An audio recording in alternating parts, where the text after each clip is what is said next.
নামমাত্র মূল্যে 1500 এর বেশি কিডনি প্রতিস্থাপন করে মানবতার উৎকৃষ্ট উদাহরণ গড়েছেন একজন বাঙালি ডাক্তার তথা একজন বাংলাদেশি। ছোটবেলায় অনেকেই শপথ করেন বড় হয়ে ডাক্তার হবেন, বিনামূল্যে চিকিৎসা করে মানব সেবায় নিজেকে নিয়োজিত রাখবেন। কিন্তু বড় হয়ে ছোটবেলায় করা সেই শপথ কজনই বা মনে রাখেন?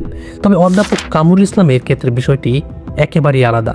মানব সেবার যে মহান ব্রত থেকে চিকিৎসাকে পেশা হিসেবে বেছে নিয়েছিলেন, সেই পেশাকে কেবল অর্থ উপার্জনের সিঁড়ি বানাননি, বরং দেশের দরিদ্র কিডনি রোগীদের জন্য নামমাত্র মূল্যে কিডনি প্রতিস্থাপন ও মানসম্মত চিকিৎসা সেবা নিশ্চিতের জন্য তৈরি করেছেন বিশেষায়িত এক প্রতিষ্ঠান, যার নাম centre for kidney diseases and urology হাসপাতাল, সংক্ষেপে CKD।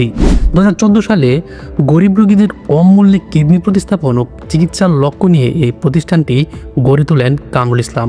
অধ্যাপক কামরুল ইসলাম ও তার প্রতিষ্ঠান 1500 এর বেশি কিডনি প্রতিস্থাপনের মাইল ফলক ছুঁয়েছেন। আপনাকে স্যালুট জানাই মানবতার ডাক্তার জনাব কামরুল ইসলাম স্যার।